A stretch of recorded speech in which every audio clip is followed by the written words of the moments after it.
This is the third in a series of videos on confidence interval of means. And in the last video we talked about this formula here.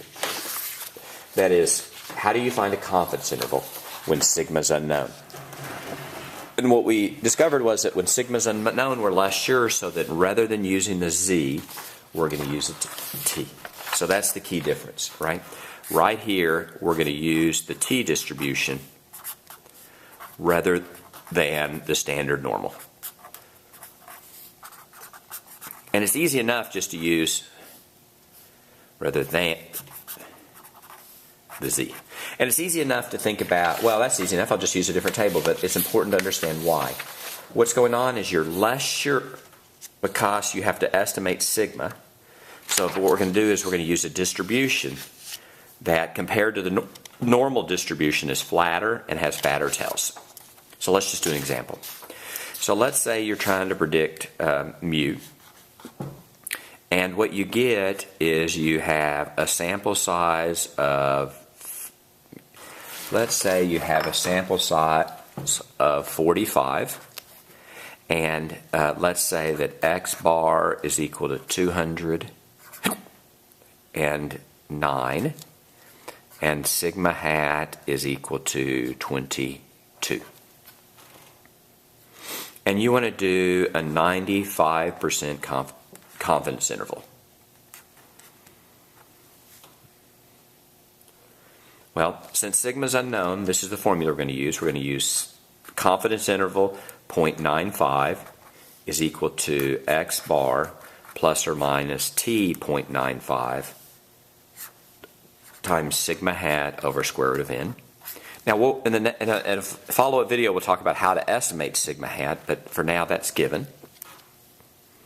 Let's give ourselves a little bit more room.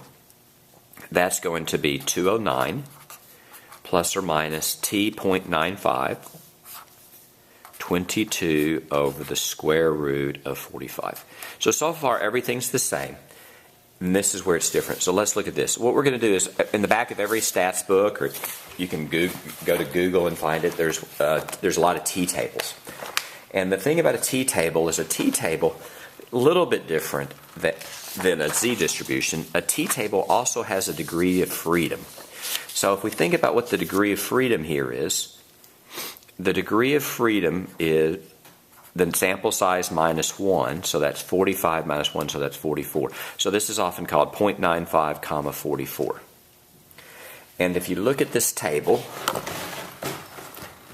then what you'll see is that, at least in this book, and in most books, the t-distribution only gives you one tail rather than both tails. It tells you the percent in this upper tail.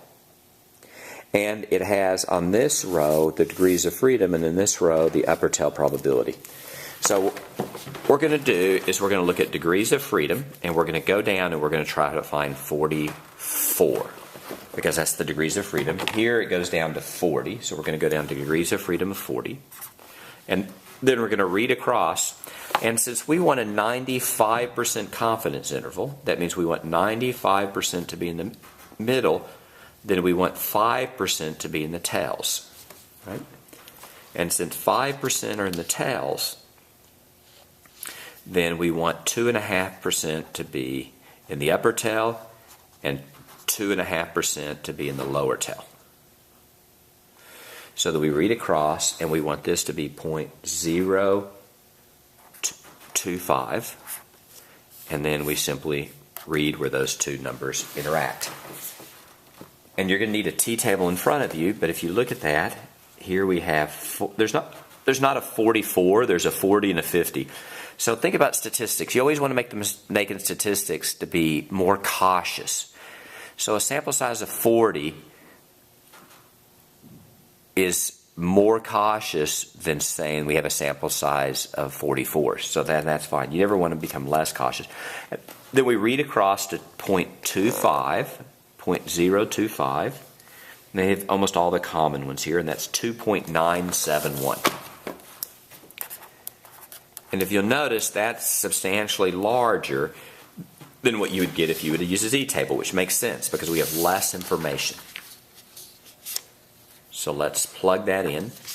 So we have the confidence interval of 0.95 is equal to 209 plus or minus 2.971, 22 over the square root of 45. And that is simply an application of this formula right here. We just plugged everything in. And this is really T95, comma 44, right? 95% confidence interval, degrees of 44. And now it's just a matter of plugging the numbers in. So let's go here. Let's do this one first. That's 22 divided by parentheses 45 raised to the 0.5 times 2.971. And that's 9.7. Let's go to 3 decimal places. That's 9.744.